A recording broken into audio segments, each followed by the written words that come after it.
Akibat luapan air Sungai Batanghari, banjir mengepung jalan dan pemukiman rumah warga di Desa Moro Jambi. 13,40 hektar lahan pertanian komoditas cabai di wilayah Provinsi Jambi gagal panen. 4 kabupaten kota di Provinsi Jambi saat ini belum merampungkan pleno rekapitulasi surat suara.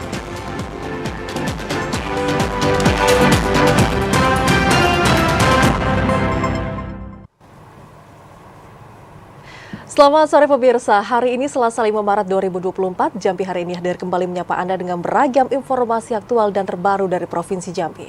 Ya, selain 3 topik utama tadi, tim redaksi kami juga telah menyiapkan sejumlah informasi penting dan menarik lainnya untuk Anda. Bersama saya, Septinita. Dan saya, Vidya Francisca, inilah Jambi hari ini selengkapnya.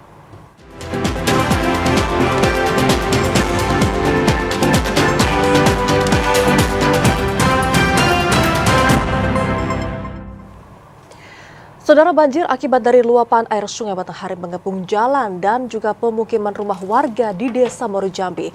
Dan warga pun terpaksa menggunakan perahu agar dapat beraktivitas.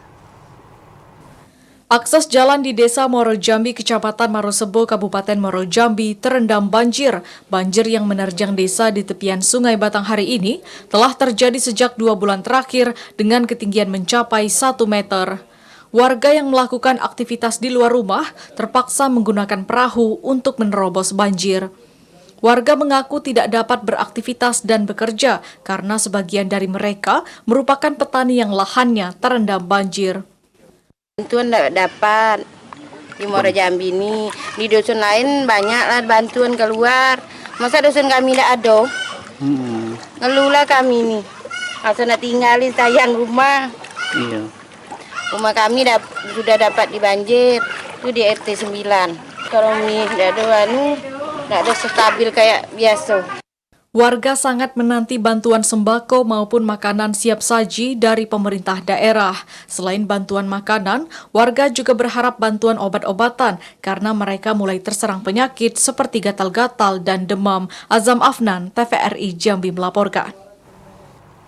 Aktivitas masyarakat di Desa Suakputat, Kabupaten Moro Jambi terganggu akibat ruas jalan yang terendam banjir. Warga setempat harus menyewa perahu rakit untuk melintasi jalan yang terdampak banjir. Bencana banjir menerjang Desa Suakputat, Kecamatan Sekernan, Kabupaten Moro Jambi. Kali ini, banjir susulan menggenangi jalan penghubung antar Kecamatan Sekernan, Moro Jambi dengan Kecamatan Pemayung, Kabupaten Batanghari. Ketinggian banjir yang mencapai 1,5 meter itu membuat kendaraan roda 2 yang hendak melintas di jalan tersebut terpaksa diangkut menggunakan perahu rakit. Untuk jasa angkutan, warga harus mengeluarkan biaya Rp5.000 untuk 1 kali melintas sepanjang 200 meter. Warga dan pemerintah desa setempat berharap jalan yang tergenang banjir dapat ditinggikan agar ke depan tidak tergenang banjir. Untuk perekonomian masyarakat itu sangat-sangat terganggu karena beberapa aktivitas untuk mengeluarkan hasil bumi mereka itu memerlukan biaya yang lebih untuk sampai bisa ke pabrik. Kalau untuk perumahan warga itu ada sekitar 25 rumah yang terendam di Desa Suakputat sampai hari ini. Banjir akibat luapan Sungai Batanghari yang telah terjadi 3 kali dalam 2 bulan terakhir ini membuat aktivitas warga setempat terganggu. Banjir tidak hanya menggenangi jalan, namun juga menggenangi halaman rumah warga. Azam Afnan, TVRI Jambi melaporkan. Sementara itu, Saudara, 13,40 hektar lahan pertanian komoditas cabai di wilayah Provinsi Jambi dipastikan gagal panen akibat dari banjir kali ini. Dan ada 4 daerah yang mengalami gagal panen, yaitu Kabupaten Bungo, Tebo, Sarolangun, dan juga Kabupaten Kerinci. Dinas Tanaman Pangan, Hortikultura, dan Peternakan Provinsi Jambi mencatat jumlah lahan pertanian komoditas cabai yang gagal panen hingga 29 Februari 2024 mencapai 13,40 hektar. Kepala Bidang Tanaman Pangan dan Hortikultura Dinas TPHP Provinsi Jambi Khairul Asrori mengatakan luasan lahan gagal panen itu berasal dari 51,10 hektar lahan cabai yang terdampak perubahan iklim pada awal tahun 2024. Sementara, luasan lahan yang terdampak banjir akibat perubahan iklim berjumlah 17,10 hektar. Jumlah lahan komoditas cabai yang gagal panen itu tersebar di seluruh kabupaten kota, namun lebih didominasi di 4 daerah, yakni Kabupaten Bungo, Tebo, Sarolangun, dan Kerinci. Luasan lahan cabai yang dipastikan gagal panen itu seluruhnya merupakan lahan pertanian yang terdampak banjir. Meski belum mendapatkan laporan terkait kerugian, namun Dinas TPHP Provinsi Jambi memperkirakan jumlah kerugian petani akibat gagal panen mencapai ratusan juta rupiah. Tanaman cabai ini, data yang masuk ke kami, yang gagal panen itu sekitar 13,40 hektar, Pak. Itu memang khusus dari luas areal pertanaman sekitar 50,1 hektar. Itu terdampak itu sekitar 17,10. Nah, kita kebetulan di dinas kita itu ada unit pelaksana teknis dinas tentang perlindungan tanaman pangan hortikultura. Nah, laporannya itu dari petugas-petugas di lapangan.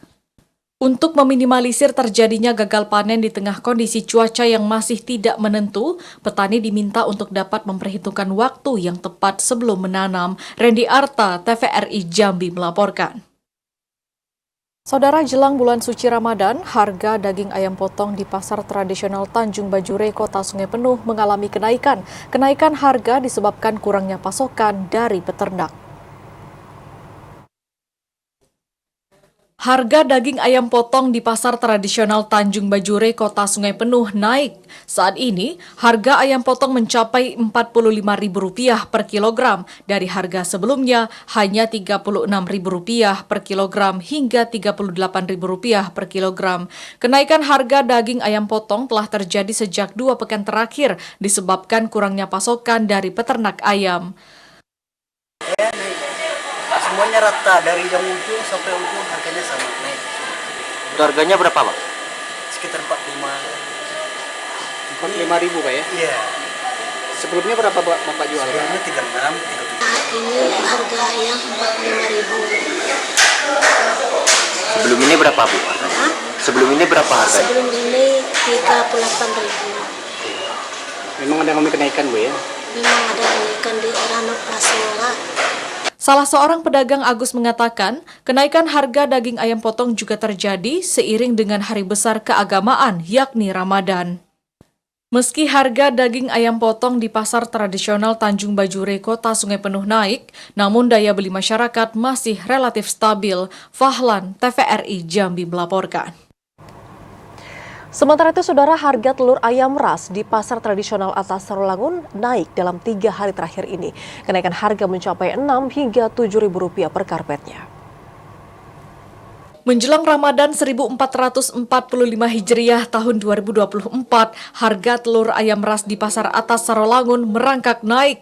Kenaikan harga telur ayam ras ini dipengaruhi terbatasnya pasokan dan tingginya permintaan. Salah seorang pedagang sembako di pasar atas Sarolangun, Saipul, mengatakan hingga awal Maret ini harga telur ayam telah mengalami 2 kali kenaikan. Sebelumnya, harga telur ayam ras dijual di harga Rp48.000 per karpet, kemudian kembali naik menjadi Rp50.000 per karpet.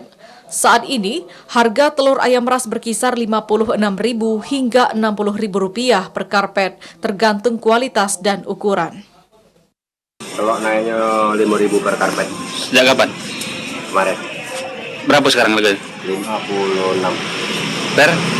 56.000. 56.000 per karpet dari 50. Ini penyebabnya apa? Setiap mau puasa kayak gitu lah. Tingginya permintaan telur ayam ras seiring dengan akan datangnya bulan suci Ramadan. Telur ayam ras yang dijual di pasar dalam wilayah Kabupaten Sarolangun didatangkan dari wilayah Payakumbuh, Sumatera Barat. Edi Kusnadi, TVRI Jambi melaporkan. Saudara, KPU Provinsi Jambi menemukan adanya selisih data pada rapat pleno rekapitulasi pemilu 2024 kali ini. Informasi selengkapnya akan kami hadirkan usai jeda. Tetaplah bersama kami di Jambi hari ini.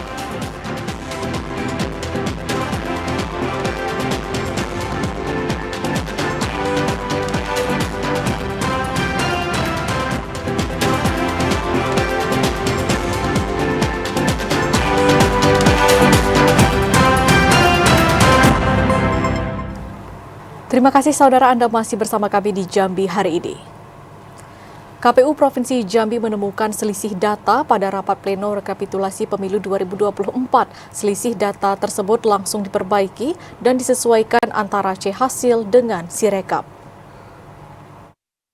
Pada pelaksanaan rapat pleno terbuka rekapitulasi hasil pemilu 2024, KPU Provinsi Jambi menemukan banyak selisih jumlah suara antara C-hasil dengan sistem rekapitulasi pemilu atau Sirekap.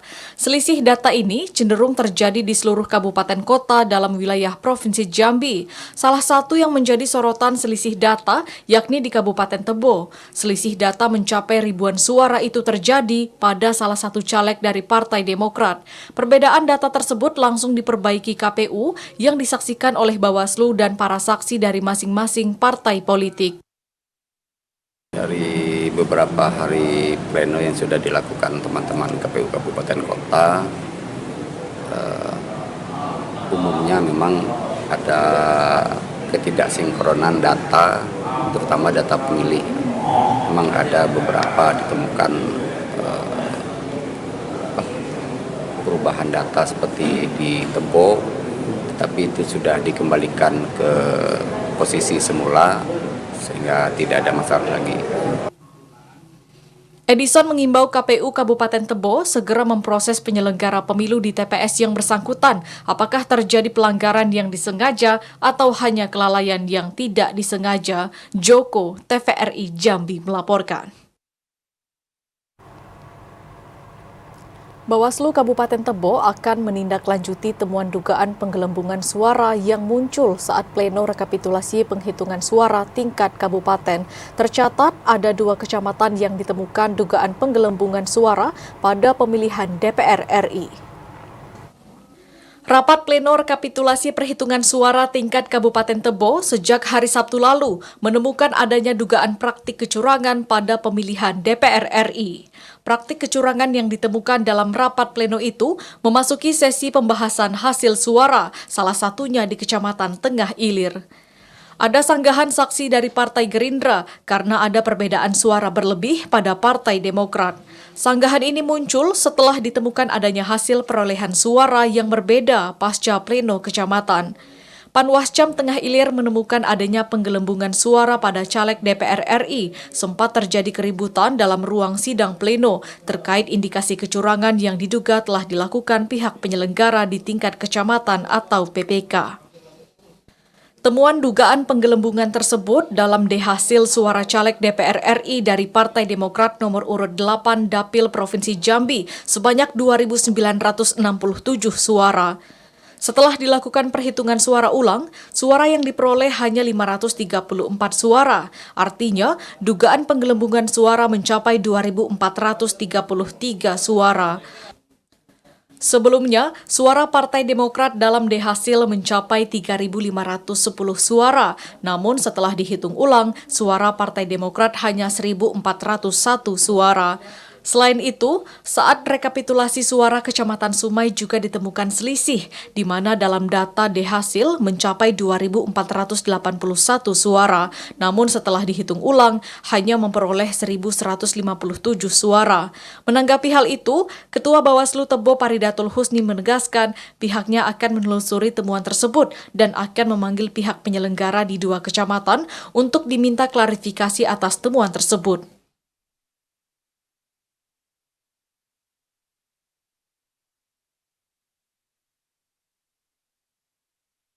Tentunya dari hasil pleno kita hari ini, ketika dalam pelaksanaan hitung ini ada dugaan pidana pemilu, tentunya Bawaslu tetap akan menindaklanjutin tentang persoalan-persoalan yang tentang melanggar daripada aturan yang berlaku. Tentunya sesuai dan kita akan tindak. Kode etik apa yang dilanggar orang-orang ini? Tentunya kita lihat nanti dari hasil klarifikasi, tentunya pelanggaran-pelanggaran apa saja nanti yang dilakukan oleh yang penyelenggara tentunya nantinya. Kapolres Tebo AKBP Iwayan Arta mengatakan pihaknya dalam hal ini tim Gakumdu masih menunggu laporan dari Bawaslu Kabupaten Tebo terkait temuan selisih jumlah suara. Mengawasi pelaksanaannya dan juga dari tim Gakumdu juga sudah dari sejak awal memantau terkait dengan pelaksanaan rapat pleno tersebut. Memang indikasi terkait dengan informasi bahwa terjadinya penggelembungan suara sudah termonitor oleh kami, dan kami juga tahap awal sudah melaksanakan koordinasi dengan Bawaslu, dan secepatnya nanti akan kita tidak lanjuti bersama. Jika dugaan penggelembungan suara itu terbukti, maka dapat berlanjut ke ranah pidana. Intizam TVRI Jambi melaporkan. Sementara itu, saudara, rapat pleno terbuka rekapitulasi hasil pemungutan suara pemilu 2024 di wilayah Provinsi Jambi sampai dengan saat ini masih terus berlangsung. Dan dari 11 kabupaten kota yang ada, saat ini masih ada 4 kabupaten yang belum merampungkan pleno rekapitulasi kali ini. KPU Provinsi Jambi masih melakukan rapat pleno terbuka rekapitulasi hasil pemungutan suara pemilu 2024 tingkat kabupaten kota. Dari 11 kabupaten kota di Provinsi Jambi, masih ada 4 kabupaten kota yang belum merampungkan pleno rekapitulasi penghitungan suara.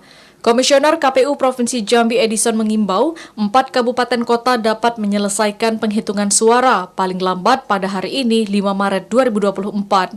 4 kabupaten kota yang belum merampungkan pleno rekapitulasi penghitungan suara yakni Kota Jambi, Kabupaten Merangin, Tebo, dan Sarolangun. Kota mudah-mudahan beberapa kabupaten seperti Merangin, Kota Jambi, kemudian Tebo dan Sarolangun itu bisa menyelesaikan paling lambat tanggal 5 tersebut. Sementara untuk di KPU Provinsi insya Allah akan kita laksanakan pada tanggal 8 Maret ini. Tahapan pleno rekapitulasi penghitungan suara tingkat Provinsi Jambi baru akan dilaksanakan pada 8 Maret mendatang. Joko, TVRI Jambi melaporkan. Partisipasi pemilih di Kabupaten Tanjung Jabung Timur pada pemilu tahun 2024 meningkat dibandingkan pemilu 2019 mencapai angka 86%. Meningkatnya partisipasi pemilih itu tidak terlepas dari gencarnya sosialisasi dan pendidikan pemilih yang dilakukan KPU Kabupaten Tanjung Jabung Timur. Antusiasme masyarakat Kabupaten Tanjung Jabung Timur menggunakan hak pilihnya di pemilu 2024 cukup tinggi. Tingkat partisipasi pemilih di bumi sepucuk Nipas serumpun Nibung ini meningkat dari pemilu 2019 silam yang hanya mencapai 80,25%. Ketua KPU Kabupaten Tanjung Jabung Timur, Hodijatul Kubro mengatakan, angka partisipasi pemilih di pemilu 2024 mencapai 86% atau 150.331 jiwa dari total DPT 174.465 jiwa yang tersebar di 11 kecamatan. Tingkat partisipasi pemilih untuk pemilihan presiden dan wakil presiden, anggota DPR RI, DPD RI, DPRD Provinsi, dan DPRD Kabupaten Kota. Meningkatnya partisipasi tersebut tidak terlepas dari gencarnya sosialisasi dan pendidikan pemilih yang dilakukan oleh KPU Kabupaten Tanjung Jabung Timur. Bahkan dalam beberapa kesempatan, KPU melakukan sosialisasi dan pendidikan pemilih pada para pemilih pemula yang masih bersekolah hingga ke lapas. KPU memberikan pendidikan pemilih pada pemilih pemula. Selain pemahaman tentang tata cara kepemiluan, juga untuk memberi pemahaman pentingnya pemilu bagi kehidupan berbangsa dan bernegara. KPU mengupayakan pada pemilihan kepala daerah atau pilkada nanti, angka partisipasi pemilih diupayakan meningkat dari pemilu. Dengan aman dan lancar. Dibuktikan dengan tingkat partisipasi pemilihan untuk tingkat Kabupaten Tanjung Jabung Timur 86%.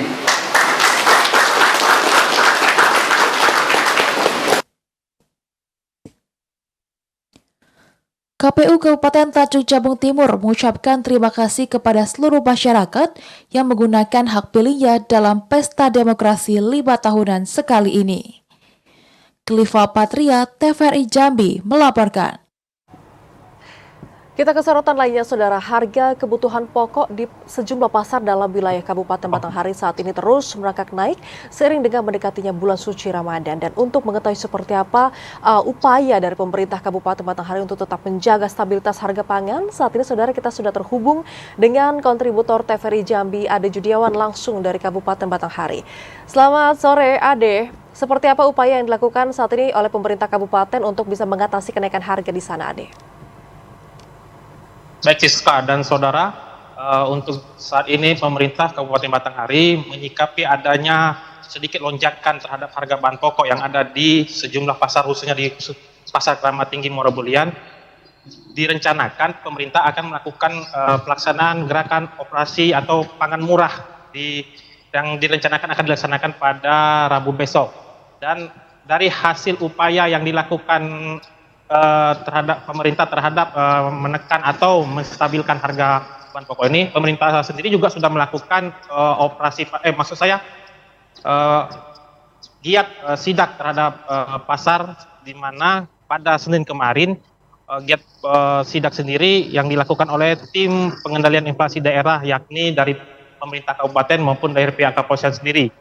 Dari hasil sidak kemarin yang dilakukan, terpantau harga bahan pokok yang ada di pasar tersebut cukup tinggi, di mana untuk harga cabai merah sendiri masih dalam kondisi harga Rp70.000 per kilogram. Dan untuk cabai rawit hijau saat ini di kisaran harga Rp50.000 per kilogram, sementara untuk cabai rawit merah di angka 70 sampai 80.000 kilo per kilogram. Dan untuk harga ayam maupun harga daging sapi sendiri, di mana harga daging ayam saat ini masih cukup stabil dengan harga Rp30.000 dan daging sapi di harga Rp130.000. Dan rencana untuk persiapan atau menjaga stabilitas harga pangan nanti yang direncanakan akan digelar besok melalui operasi pangan murah, pemerintah akan menyediakan sejumlah bahan-bahan pokok, yakni berupa beras, gula, minyak goreng, tepung maupun sayur mayur. Siska.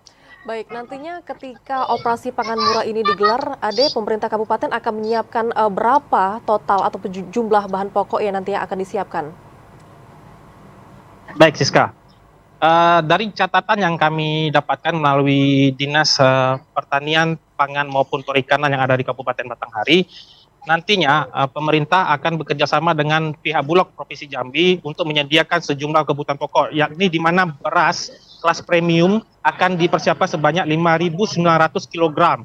Dan untuk beras kelas lokal yang dimiliki oleh petani lokal Kabupaten Batanghari sebanyak 5.800 kg. Selain itu juga gula pasir akan dipersiapkan sebanyak 300 kg dan minyak goreng kemasan sebanyak 300 liter. Selain itu ada tepung terigu juga sebanyak 50 kg dan jenis sayur mayur yang di mana sayur mayur ini memanfaatkan dari petani-petani lokal yang ada di Kabupaten Batanghari sebanyak 1.850 kg. Siska. Baik, nantinya ketika operasi pangan murah ini digelar, Ade, apakah bisa untuk masyarakat yang kurang mampu ataupun bisa untuk masyarakat umum seperti apa, Ade? Ya, Siska. Untuk tujuan dari kegiatan pangan murah atau gerakan pangan murah sendiri, pemerintah tetap memprioritaskan masyarakat dengan kategori menengah ke bawah. Namun hal ini tidak tertutup kemungkinan juga untuk dapat memprioritaskan atau maksudnya memfasilitasi masyarakat umum lainnya dari berbagai elemen untuk dapat melakukan belanja atau datang untuk mendapatkan harga bahan pokok dengan harga-harga yang terjangkau. Hal ini pemerintah tidak akan melakukan menutup atau membuka secara luas apabila masyarakat ingin melakukan atau berbelanja dengan harga yang cukup terjangkau di pasar tersebut. Tujuannya tidak lain adalah untuk memudahkan masyarakat di Kabupaten Batanghari dalam memperoleh atau memenuhi kebutuhan sehari-harinya dalam mendapatkan bahan pokok jelang bulan suci Ramadan. Siska. Baik, terima kasih kontributor TVRI Jambi Ade Juniawan yang melaporkan langsung terkait dengan harga kebutuhan di Kabupaten Batanghari. Selamat sore dan selamat bertugas kembali, Ade. Baik, Saudara, TPPKK Provinsi Jambi memperingati Hari Kesatuan Gerak Pemberdayaan Kesejahteraan Keluarga ke-52 tahun. Informasi selengkapnya akan kami hadirkan usai jeda. Tetaplah bersama kami di Jambi hari ini.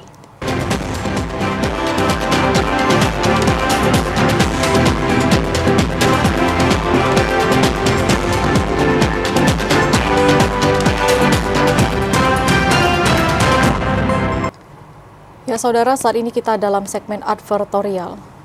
PJ Bupati Kerinci Ashraf menghadiri gerakan penanaman cabai serentak di Desa Baru Pulau Tengah, Kecamatan Keliling Danau. Gerakan yang dilakukan serentak itu merupakan upaya pemerintah untuk menjaga inflasi.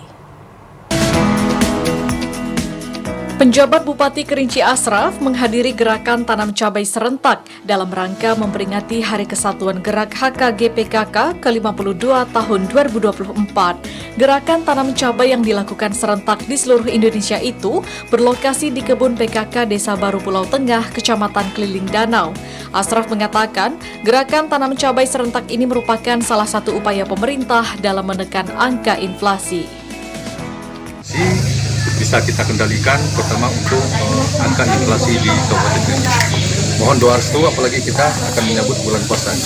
Yang mudah-mudahan gerakan menanam cabai yang digagas oleh Ibu PKK ya, luar biasa, Ibu Kepala Desa Dusun Baru, Desa Baru Pulau Tengah bersama Desa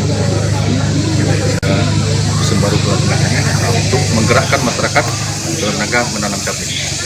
Ini harus kita masifkan ya, untuk seluruh kabupaten. Ashraf menambahkan, pemerintah daerah terus berupaya menyusun langkah konkret untuk mencegah dan mengendalikan inflasi di Kabupaten Kerinci. Selain meningkatkan sinergi dan inovasi, pemerintah Kabupaten Kerinci juga berupaya menjaga stabilitas harga dan mewujudkan ketahanan pangan bagi masyarakat. Ilwan, TVRI Jambi melaporkan. Saudara, pemerintah Kabupaten Bungo menggelar Jambore Kader PKK tingkat kabupaten di tahun 2024. Jambore kali ini diharapkan dapat meningkatkan kinerja dan juga kualitas sumber daya manusia.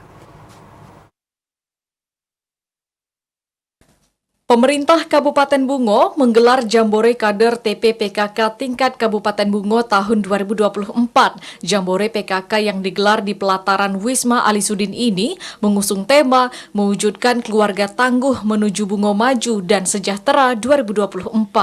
Ketua TP PKK Kabupaten Bungo Ferawati Masyhuri mengatakan, Jambore PKK merupakan salah satu kegiatan yang bertujuan untuk merekatkan kebersamaan antara kader, pengurus, dan pemerintah daerah.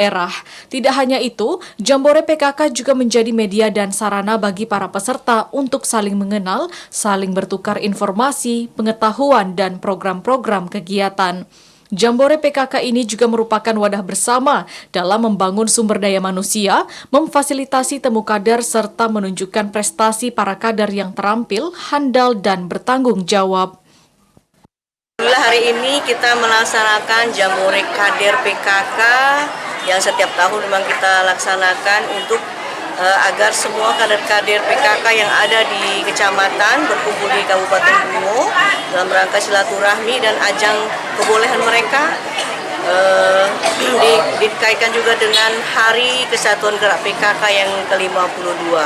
Akan kita laksanakan selama 2 hari, pada hari ini, hari Senin dan hari Kamis, puncak dari kegiatan. Dari Sekretariat, Pokja 1, 2, dan 3, dan 4 ada 9 mata lomba. Mungkin nanti akan dijelaskan oleh Ibu Ketua. Selain lomba Parade Nusantara atau defile, pada Jambore PKK tingkat Kabupaten Bungo tahun ini juga turut digelar lomba paduan suara PKK, lomba cerdas cermat PKK, lomba video kreasi jingle Gelari Pelangi, lomba memasak menu pangan lokal, dan lomba senam kreasi 6 langkah cuci tangan. Muhriandi, TVRI Jambi melaporkan. Pemerintah Kabupaten Batanghari melakukan upaya perbaikan ruas jalan rusak di sejumlah titik, salah satunya di Kecamatan Mersam. Peningkatan jalan ini dilakukan melalui program swakelola yang dikerjakan pada tahun anggaran 2024. Upaya peningkatan ruas jalan rusak di Kabupaten Batanghari saat ini mulai dilakukan pemerintah daerah, salah satunya di ruas jalan kabupaten yang ada di Desa Mersam, Kecamatan Mersam. Di ruas jalan ini, terdapat spot jalan rusak sekitar 100 meter yang diperbaiki dengan menggunakan program swakelola. Proses pengerjaan berjalan sesuai tahapan, mulai dari pengerasan hingga pengaspalan. Dengan anggaran total mencapai 20 miliar rupiah, Kepala Dinas Pekerjaan Umum dan Tata Ruang Kabupaten Batanghari Ajri Sawindra mengatakan pengaspalan baru dapat dikerjakan pada tahun 2024 dikarenakan ada beberapa kendala, mulai dari dampak banjir yang melanda serta proses pemeriksaan BPK yang baru selesai dilaksanakan. Program swakelola ini merupakan strategi yang dicetuskan Bupati Batanghari Muhammad Fadil Arif dalam merealisasikan pembangunan infrastruktur jalan di tengah kondisi anggaran yang belum memadai. Hari ini kami melaksanakan pengaspalan jalan swakelola. Nama ruas jalannya Jalan Lingkar Desa Mersam, yang tempo hari sempat dihebohkan oleh masyarakat karena belum ada penanganan. Karena banyak hal-hal yang kami bukan tidak melaksanakan, tapi memang tutup tahun pertama, kedua musim hujan dan banjir. Jadi sengaja kami tidak melaksanakan, menunggu saat yang tepat untuk bisa melaksanakan. Alhamdulillah hari ini sudah kami schedule untuk pengaspalan kurang lebih 100 meter, overlay di spot-spot beberapa titik dan patching. Selain Mersam, terdapat 4 titik jalan lainnya, yakni di Kecamatan Muara Bulian dan Pemayung, akan dilakukan pengerjaan lewat swakelola. Ajrisa Windra berharap seluruh elemen masyarakat, khususnya anggota Dewan, dapat turut andil mengawasi setiap kegiatan pembangunan tanpa harus memprovokasi masyarakat. Adi Juniawan, TVRI Jambi melaporkan. Pemirsa, TPPKK Provinsi Jambi memperingati Hari Kesatuan Gerak Pemberdayaan Kesejahteraan Keluarga ke-52 tahun. Dan pada kegiatan tersebut turut dilakukan program gerakan tanam cabai serentak di seluruh Indonesia. Dalam rangka memperingati HKG PKK ke-52 tahun 2024, TPPKK Provinsi Jambi turut serta menyukseskan program gerakan tanam cabai serentak di seluruh Indonesia. Penyelenggaraan acara yang mengikuti peluncuran gerakan tanam cabai secara nasional itu dipusatkan di Kelurahan Penyengat Rendah, Kota Jambi. Ketua TPPKK Provinsi Jambi Hesnidar Haris mengatakan gerakan tanam cabai secara simbolis ini dilakukan sebagai upaya untuk menekan laju inflasi. Melonjaknya harga komoditi cabai di daerah akibat minimnya pasokan menjadi persoalan yang harus disikapi secara serius. Sosialisasi gerakan tanam cabai di daerah oleh TPPKK ditargetkan dapat membantu pemerintah dalam mengantisipasi lonjakan harga cabai akibat minimnya pasokan. Hesnidar Haris mendorong kader TPPKK seluruh kabupaten kota dapat memastikan suksesnya program penanaman cabai di daerah. Tujuannya adalah maksudnya ini semua daerah nanti akan mengikuti ini. Ini adalah launchingnya dan kedepannya kita harap sama-sama mengawal ini dan mensosialisasikan supaya semua ibu-ibu di semua rumah tangga memanfaatkan lingkungan pekarangannya, khususnya cabai yang menjadi kebutuhan, cabai atau cabai kalau orang Jambi bilang, yang menjadi kebutuhan setiap hari dan ternyata itu penyumbang inflasi yang cukup tinggi. Hesnidar Haris berharap sosialisasi gerakan penanaman cabai akan mendorong masyarakat mau memanfaatkan pekarangan rumah untuk menanamkan cabai maupun kebutuhan rumah tangga lainnya. Randy Arta, TVRI Jambi melaporkan. JPU Kejari Tanjung Jabung Timur menghadirkan 2 saksi ahli pada persidangan kasus korupsi Basnas. Informasi selengkapnya saudara kami hadirkan usai jeda sesaat lagi.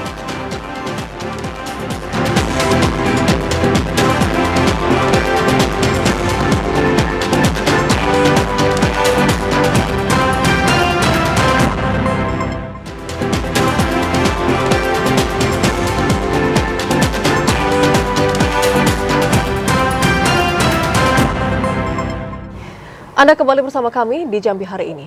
Saudara, terkait dengan kasus korupsi, Jaksa Penuntut Umum Kejari Tanjung Jabung Timur menghadirkan 2 orang saksi ahli di dalam persidangan dalam kasus korupsi Basnas. Sidang lanjutan tersebut beragendakan mendengarkan tanggapan ahli yang kemudian dihadirkan oleh Jaksa Penuntut Umum. Sidang lanjutan kasus dugaan korupsi dana zakat, infak, dan sodakoh atau ZIS tahun 2016 hingga 2021 yang melibatkan mantan Ketua Basnas Kabupaten Tanjung Jabung Timur Jambi kembali menjalani persidangan di Pengadilan Tipikor Jambi. Sidang lanjutan ini beragendakan mendengarkan keterangan saksi ahli yang dihadirkan oleh JPU Kejari Tanjung Jabung Timur. 2 orang saksi itu yakni Syakran Rudi selaku ahli keuangan negara dan Arif selaku perwakilan Badan Pemeriksa Keuangan atau BPKP Provinsi Jambi. Saksi ahli ini dimintai keterangan dan tanggapan terkait kasus dugaan korupsi yang mengakibatkan negara mengalami kerugian mencapai 1,2 miliar rupiah. Terkait dengan apakah perkara ini termasuk dalam ada terkait dengan keuangan negaranya dan ahli perhitungan ke negara memberikan materi mengenai nilai dari kerugian negara itu sendiri. Berarti ahli menyimpulkan terdakwa ini bersalah terkait artinya kami menyimpulkan bahwa ada terkait dengan penyimpangan terkait dengan perbuatan yang dilakukan oleh terdakwa. Untuk sidang selanjutnya ini apa agenda? Sidang selanjutnya adalah agenda pemeriksaan. Kuasa hukum terdakwa Dedi Yuliansyah berencana akan menghadirkan sejumlah saksi yang meringankan perbuatan terdakwa, termasuk menghadirkan saksi ahli dari Basnas Pusat dan 2 orang saksi yang meringankan. Kami sudah mempertanyakan keahlian apakah pendekatan zakat ini pakai kerugian negara atau undang-undang zakat. Nah, ahli tadi mengatakan bahwa selama lembaga yang dibentuk oleh negara, dia pendekatannya pakai keuangan negara. Jadi saya pertanyakan seperti itu tadi. Kenapa nggak ada spesialis, nggak ada generalis, ada undang-undang zakat khusus. Atas perbuatannya, terdakwa disangkakan primer pasal 2 ayat 1, junto pasal 18 ayat 1, 2, dan 3, Undang-Undang nomor 31 tahun 1999 tentang tindak pidana korupsi sebagaimana telah diubah dengan Undang-Undang nomor 20 tahun 2001 junto pasal 55 ayat 1 ke 1 KUHP, subsidiar pasal 3 junto pasal 18 ayat 1, 2, dan 3, Undang-Undang nomor 31 tahun 1999 tentang pemberantasan tindak pidana korupsi sebagaimana telah diubah dengan Undang-Undang nomor 20 tahun 2001 tentang perubahan atas Undang-Undang nomor 31 tahun 1999 tentang pemberantasan tindak pidana korupsi junto pasal 55 ayat 1 ke 1 KUHP. Sidang akan dilanjutkan pada Senin, 18 Maret 2024 di Pengadilan Tipikor Jambi dengan agenda pemeriksaan saksi-saksi. Ashar, TVRI Jambi melaporkan.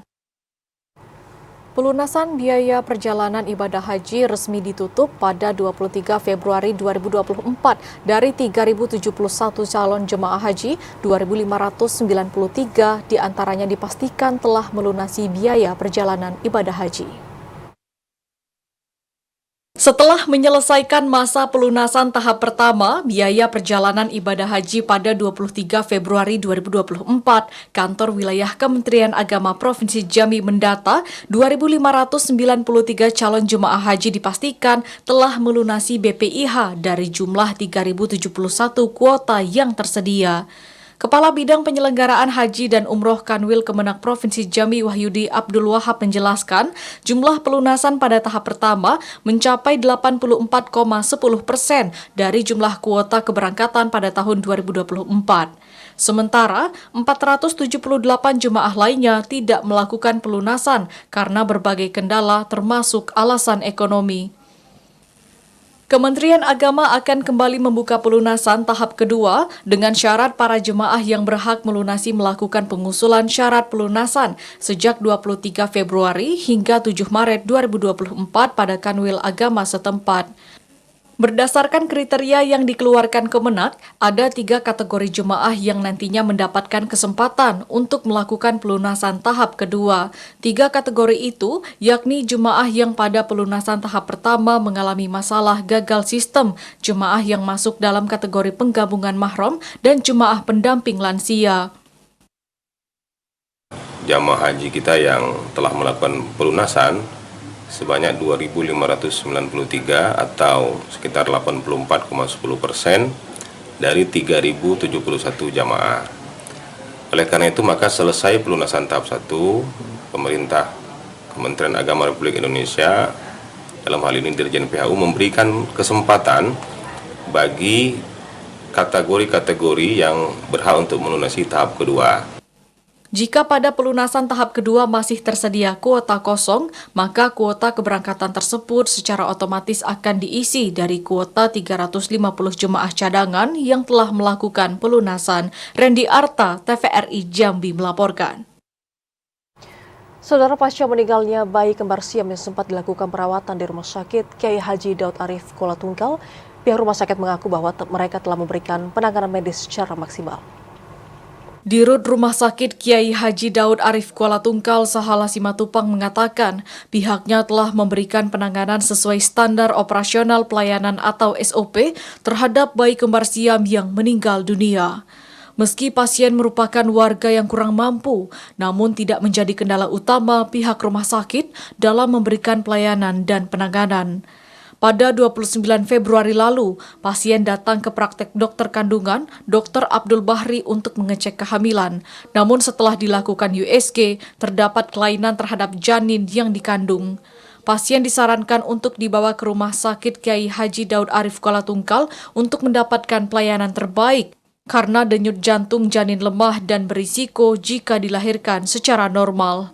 Setelah proses panjang hingga dilakukan perawatan oleh pihak rumah sakit, namun bayi kembar yang dilahirkan pada Jumat sore itu meninggal dunia. Pengobatannya anak itu sebenarnya anak itu sudah meninggal, Pak. Sudah meninggal. Jadi pasien di sini begitu hari Jumat Kamis malam, jadi melahirkan di sini kembar Siam itu memberikan layanan di sini. Untuk penanganan bagaimana kebutuhan hidup dan sambil mengurus BPJS-nya. Jadi ternyata Tuhan berkenan lain, pasiennya meninggal di hari Sabtu malam. Jadi itu ya. Orang tua dari bayi kembar Siam Saidi Hamzah mengatakan dirinya dan keluarganya telah menerima kepergian anak ketiganya yang baru dilahirkan. Saidi Hamzah mengaku pelayanan dan penanganan yang diberikan pihak rumah sakit terhadap anaknya cukup baik. Terima kasih atas semuanya kan yang ikut membantu kami. Ya apa adanya lah kami kalau tahu ada rumah sakit ini kami tak bisa juga. Alhamdulillah kalau rumah sakit ini membantu semuanya apa yang kami ikut lah semuanya. Berarti ini anak keberapa Pak gitu? Anak yang ketiga. Anak ketiga ya. Kondisi bayi yang tidak normal sempat ingin dirujuk ke rumah sakit di Jakarta dikarenakan orang tua bayi terkendala biaya dan belum memiliki BPJS Kesehatan, maka bayi tetap bertahan di ruang perawatan khusus bayi hingga BPJS Kesehatan dapat digunakan. Didi Haryadi, TVRI Jambi melaporkan. Informasi tadi sekaligus menutup perjumpaan kita di Jambi hari ini. Terima kasih atas perhatian dan kebersamaan Anda. Akhirnya saya Septinita. Dan saya Vidya Francisca pamit undur diri. Wassalamualaikum warahmatullahi wabarakatuh dan sampai jumpa.